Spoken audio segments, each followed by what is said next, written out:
नमस्कार दोस्तों, achievers academy में आपका स्वागत है। और हम बात कर रहे थे संविधान में भाग 5 की। संविधान में भाग 5 की यानी संघ की कार्यपालिका, जो कि अनुच्छेद 52 से 151 तक है। और इसके अंतर्गत हम राष्ट्रपति के बारे में चर्चा कर रहे थे। राष्ट्रपति क्या होता है, कैसे बनता है, क्या निर्वाचक मंडल है, क्या निर्वाचन प्रणाली है, कैसे उसको हटाया जाता है, यहाँ तक हम कर चुके थे। इसके बाद आज हम चर्चा करेंगे, जैसा कि आप देख सकते हैं, हम राष्ट्रपति की शक्तियों के बारे में बात करेंगे। क्या होती है राष्ट्रपति की शक्तियाँ और कैसे वह उनका प्रयोग प्रत्यक्ष एवं अप्रत्यक्ष रूप से करता है। जैसे अनुच्छेद 74 में आपके कहा गया है कि राष्ट्रपति, जो भारत का राष्ट्रपति होगा, वह अपनी जो शक्तियाँ होगा उनका प्रयोग कैसे करेगा, एक मंत्रिमंडल यानी मंत्री परिषद के माध्यम से करेगा।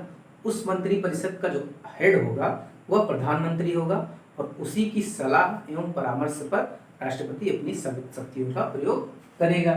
तो क्या होती है राष्ट्रपति की शक्तियाँ? हम देखते हैं कि राष्ट्रपति की कई प्रकार की शक्तियाँ होती हैं, जैसे कार्यपालिका संबंधी शक्तियाँ यानी प्रशासनिक शक्तियाँ, उसके बाद विधायिका संबंधी शक्तियाँ यानी विधायिका में वह किस प्रकार से अपनी भूमिका का निर्वहन कर रहा है।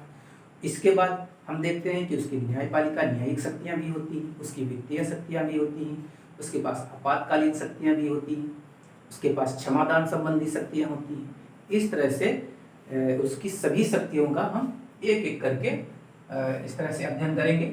और हम देखते हैं सबसे पहले कि जो राष्ट्रपति की कार्यपालिका शक्तियाँ होती हैं वह क्या होती हैं। अपने आप में काफ़ी विस्तृत शक्तियाँ हैं।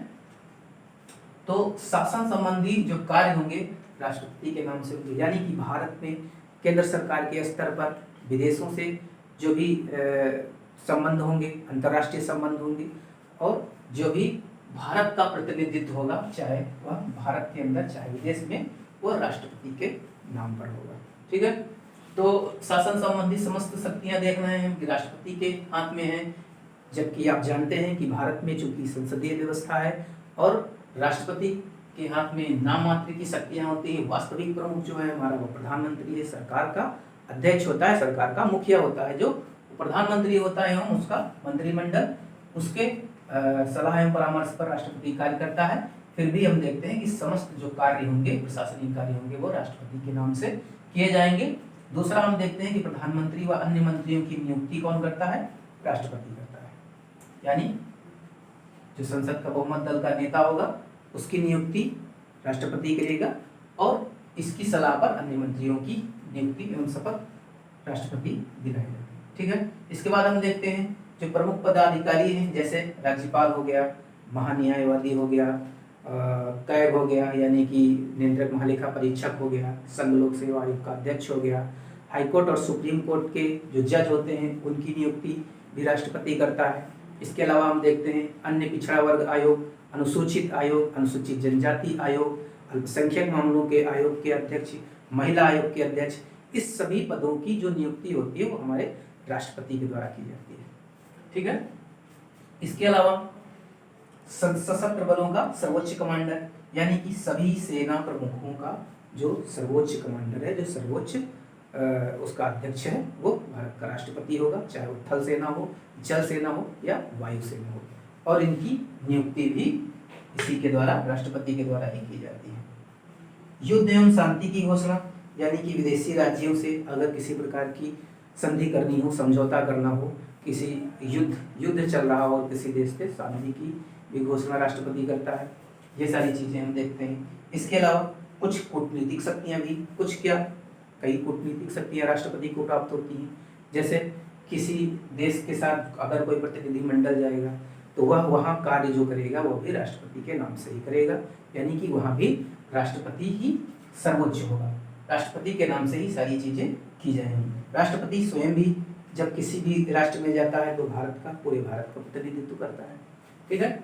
इस तरह से हमने देखा कि कौन कौन सी कार्यपालिकीय शक्तियाँ, प्रशासनिक शक्तियाँ राष्ट्रपति के पास होती हैं। अब हम बात करते हैं प्रशासनिक व विधायिक शक्तियों की, यानी संसद की विधायिका संबंधी। विधायिका में चूंकि हम जानते हैं कि भारत का राष्ट्रपति संसद का अभिन्न हिस्सा होता है, यानी संसद में अगर कोई भी कार्य होगा तो जब तक राष्ट्रपति उस पर अपनी सहमति नहीं दे देता वह कार्य पूर्ण नहीं हो सकता। यानी कि कोई भी विधेयक अगर लोकसभा और राज्यसभा पारित कर देती है तो उसके बाद वह राष्ट्रपति के पास जाता है और अंतिम अनुमोदन मिलने के बाद ही वह कोई कानून बन पाता है। ठीक है, अब हम बात करते हैं राष्ट्रपति। जैसे आप जान गए यहाँ पर कि राष्ट्रपति संसद का अभिन्न अंग होता है और वह किस प्रकार से कानूनों का, अधिनियमों का, विधेयकों का जो है इसको पारित करता है, अनुमोदित करता है। इसके बाद हम देखते हैं कि संसद का सत्र जो बुलाने का कार्य होता है, जो हर 5 साल के बाद भी हम देखते हैं जब कोई नई संसद नया लोकसभा का गठन होता है।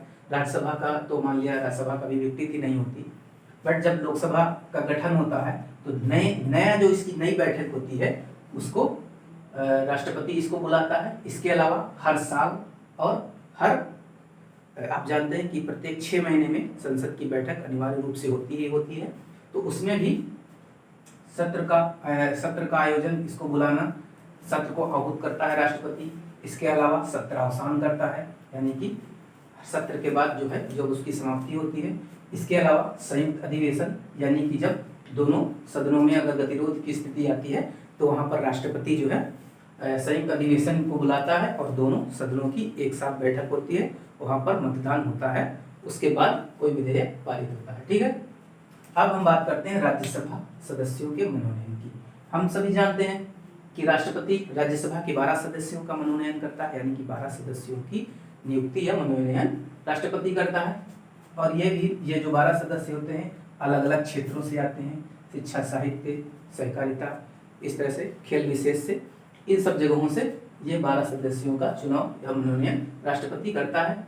इसके अलावा अनुच्छेद 123 में कहा गया है कि राष्ट्रपति जब संसद का सत्र ना चल रहा हो तो राष्ट्रपति अगर कोई ऐसी स्थिति आए जिसमें किसी कानून का बनना बहुत जरूरी हो, देश की स्थिति, देश के विकास के लिए, देश के हित के लिए जरूरी हो कोई कानून, और वह अचानक जब सत्र ना चल रहा हो, ना बनाया जा सके, तब अध्यादेश के माध्यम से वह कानून लाया जा सकता है और यह अधिकार राष्ट्रपति को प्राप्त है।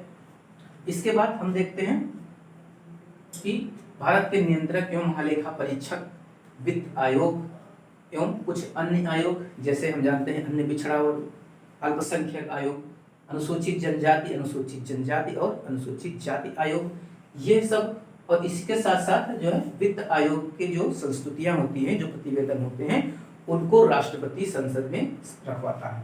ठीक है, फिर उसके बाद उस पर चर्चा होती है और जो भी चीजें होती है निकल के सामने आती है। ठीक है, अब हम बात करते हैं संसद द्वारा पारित विधेयकों का अनुमोदन, यानी संसद में, लोकसभा में, राज्यसभा में जब कोई विधेयक पारित हो जाता है, चाहे वो साधारण विधेयक हो, चाहे विशेष बहुमत से पारित होने वाला विधेयक हो, लास्ट में वो अंतिम स्थिति में अनुमोदित होने के लिए, हस्ताक्षरित होने के लिए राष्ट्रपति के पास आता है, और जब राष्ट्रपति के पास से वह पारित हो जाता है तब वह लास्ट में कानून बन जाता है और भारत में उसको एक समग्रता से लागू कर दिया जाता है। इसके बाद हम देखते हैं, यह हमारी संघीय व्यवस्था का एक हिस्सा है। इसमें क्या होता है, जब किसी राज्य में, चाहे कोई भी प्रांत हो, वहाँ पर अपनी सरकार होती है, चाहे वह उसी दल की हो, किसी अन्य दल की हो, लेकिन वहाँ पर कुछ प्रमुख विधेयक, जैसे मान लिया आपातकाल की स्थिति हो, तो वहाँ पर जो वित्त विधेयक होगा या जो धन विधेयक होगा, उसको पारित करने से संबंधी जो अधिकार होंगे वो राष्ट्रपति अपने लिए संरक्षित कर सकता है, आरक्षित करवा सकता है। कोई अन्य विधेयक जो विशेष महत्व का हो, जो संघ पर, केंद्र पर, पूरे देश पर विशेष प्रभाव डालता हो, ऐसे विधेयक राज्यपाल द्वारा राष्ट्रपति सुरक्षित करवा लेता है और वह अपने पास बुला लेता है। अब हम बात करते हैं यहाँ वित्तीय शक्तियों की, यानी राष्ट्रपति के पास कुछ वित्तीय शक्तियां हैं। कौन सी वित्तीय शक्तियां हैं जिनका प्रयोग राष्ट्रपति करता है?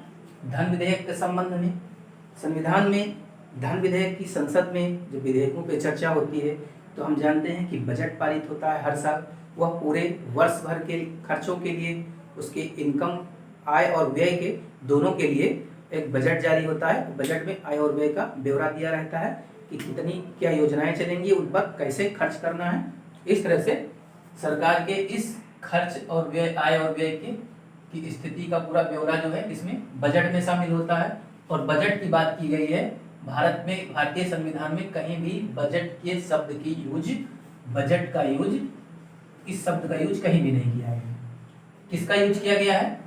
वार्षिक वित्तीय विवरण। और यह आता है अनुच्छेद 112 के तहत। यानी कि भारत का राष्ट्रपति प्रत्येक वर्ष संसद में एक वार्षिक वित्तीय विवरण को रखवाएगा और उस पर चर्चा होगी। इसके साथ साथ इसी के अंतर्गत हम देखते हैं कि 110 अनुच्छेद 110 में इसके धन विधेयक की चर्चा की गई है। धन विधेयक की परिभाषा के बारे में बात की गई है। धन विधेयक क्या होता है, उसमें क्या बताया गया है कि धन विधेयक ऐसा विधेयक होगा जिसमें किसी कर को लगाने, उसके हटाने से इस प्रकार की चीजें होती हैं, जिसमें कोई नया कर लगाया जाता है, कोई कर हटाया जाता है, उसकी दर में कमी या वृद्धि की जाती है, इस तरह की चीजें की जाती हैं। तो धन विधेयक को प्रस्तुत करने से पूर्व राष्ट्रपति की अनुमति तो धन विधेयक यानी धन विधेयक बिना राष्ट्रपति की पूर्व अनुमति के संसद में प्रस्तुत नहीं किया जा सकता। इस तरह हम देखते हैं धन विधेयक के संदर्भ में राष्ट्रपति को विशेष शक्तियां प्राप्त हैं। और धन विधेयक में हमने जैसा कि आपको बताया कि किस प्रकार से नए कर के लगाने और उसको हटाने संबंधी बात की जाती है। धन विधेयक को एक और चीज कि धन विधेयक को कौन प्रमाणित करता है, तो धन विधेयक को प्रमाणित करता है लोकसभा का अध्यक्ष, यानी लोकसभा अध्यक्ष उसको प्रमाणित करता है। और उसके बाद अब हम देखते हैं वार्षिक वित्तीय विवरण, इसकी बात हम कर चुके हैं। अब आकस्मिक निधि से कोई भी अगर व्यय होता है तो वह बिना राष्ट्रपति के अनुमति के नहीं किया जा सकता। यानी कि अगर आपको आकस्मिक निधि से कोई व्यय करना है तो उसके लिए राष्ट्रपति की मंजूरी लेनी आवश्यक है। इसके अलावा जो भारत के संसद की जो संचित निधि होती है वहां से अगर आपको कोई व्यय करना है तो उसके लिए आप वार्षिक वित्तीय विवरण की बात करते हैं, यानी बजट के माध्यम से उसकी चर्चा करते हैं, उसको पास करवाते हैं, फिर आप भारत की संचित निधि से संसद में पास करवाने के बाद सरकार उसको खर्च कर सकती है। जबकि आकस्मिक निधि से खर्च करने के लिए राष्ट्रपति की अनुमति लेनी जरूरी है। अब हम बात करेंगे वित्त आयोग के गठन की। तो हम देखते हैं कि संविधान के अनुच्छेद 280 में बात की गई है कि एक वित्त आयोग होगा और उस वित्त आयोग का गठन राष्ट्रपति हर 5 वर्ष पर करेगा। यानी एक बार अगर वित्त आयोग का गठन होगा तो उसकी संस्तुतियां अगले 5 वर्ष के लिए होंगी और इसके बाद हर 5 वर्ष पर इस तरह से राष्ट्रपति एक वित्त आयोग का गठन करता है। इसमें एक अध्यक्ष और कुछ सदस्य होते हैं। यह वित्त आयोग करता क्या है? यह वित्त आयोग क्या करता है कि जो भी भारत सरकार के पास भारत की संचित निधि में जो भी कर से संबंधित जो भी धन आता है, जो भी धन का अर्जन यहाँ पे करों के माध्यम से होता है, उसका वितरण यानी बंटवारा राज्यों के साथ यह करता है। ठीक है, हम देखते हैं कि लास्ट में जो भी 15वां वित्त आयोग बना है, 15वां वित्त आयोग बना है जो 2020 से 25 तक इसकी संस्तुतियां लागू होंगी और इसमें 42% से राज्यों के हिस्से को 41% कर दिया गया। ठीक है, इसके अलावा हम देखते हैं कि अनुदान की मांग, यानी कि संसद में किसी भी प्रकार के अनुदान की मांग बिना राष्ट्रपति के पूर्व अनुमति के नहीं की जा सकती है। ठीक है, अब हम आते हैं राष्ट्रपति की क्षमादान संबंधी शक्ति। राष्ट्रपति किसी भी व्यक्ति को, किसी भी सजा पाए व्यक्ति को क्षमा कर सकता है। यह बात कहाँ की गई है? आर्टिकल 72 में। आर्टिकल 72 में बताया गया है कि राष्ट्रपति के पास कुछ विशेष क्षमादान संबंधी शक्तियां, न्यायिक शक्तियां प्राप्त होती हैं, जिसके माध्यम से राष्ट्रपति अपने विशेषाधिकारों का प्रयोग करते हुए किसी भी व्यक्ति को 5 आधारों पर क्षमा कर सकता है। तो कौन कौन से आधार हैं? एक तो क्षमा, लघुकरण, परिहार, विराम, विलंबन। इसके बारे में अभी हम चर्चा करेंगे। इसके पहले हम देखते हैं कि राष्ट्रपति सुप्रीम कोर्ट, हाई कोर्ट एवं अन्य जजों की नियुक्ति करता है। सुप्रीम कोर्ट से किसी विधिक मामले पर राष्ट्रपति को सलाह लेने का अधिकार है, जो कि अनुच्छेद 143 के माध्यम से होता है। अब हम बात करेंगे कि कैसे राष्ट्रपति क्षमादान की अपनी शक्तियों का प्रयोग करता है। यानी किसी भी व्यक्ति को, चाहे सुप्रीम कोर्ट, चाहे हाई कोर्ट, चाहे किसी अन्य न्यायालय द्वारा अगर सजा दी गई है तो राष्ट्रपति क्या कर सकता है? राष्ट्रपति के पास अगर वह व्यक्ति दया के लिए दया याचिका दायर करता है तो राष्ट्रपति उसके जो सजा होती है उसको पूरी तरह से क्षमा कर सकता है। यानी कि पूर्णतया वह दोष मुक्त हो जाएगा। इसके अलावा लघुकरण में क्या बात की जाती है? लघुकरण में क्या होता है? लघुकरण में अगर किसी व्यक्ति को मान लिया 2 वर्ष की कठोर कारावास की सजा मिली, तो उसको 1 वर्ष की कठोर कारावास कर दिया जाएगा। लघुकरण में अगर 2 वर्ष की कठोर कारावास की सजा अगर किसी व्यक्ति को मिलती है तो उसको घटाकर 1 वर्ष के कठोर कारावास की सजा की जा सकती है, 6 महीने का किया जा सकता है, यानी कि उसकी प्रकृति को बदल दिया जाता है और उसको कम कर दिया जाता है। ठीक है। वहीं परिहार की बात की जाती है। अगर परिहार के माध्यम से अगर राष्ट्रपति इस सजा को कम करता है तो यहाँ पर बिना प्रकृति बदले इसकी मात्रा को कम ज्यादा कर दिया जाता है। वहीं जब विराम की बात की जाती है, विराम के माध्यम से क्या किया जाता है कि कोई जब किसी विशिष्ट स्थिति में हो, यानी कोई व्यक्ति जो बहुत बूढ़ा हो गया हो, एक उम्र से ज्यादा हो गया हो, कोई स्त्री जो गर्भवती हो, ऐसी स्थिति में उनकी सजा को एक तरह से विशिष्ट स्थिति में इन सजा को कम कर दिया जाता है, रोक दिया जाता है। अब हम बात करते हैं निलंबन की, यानी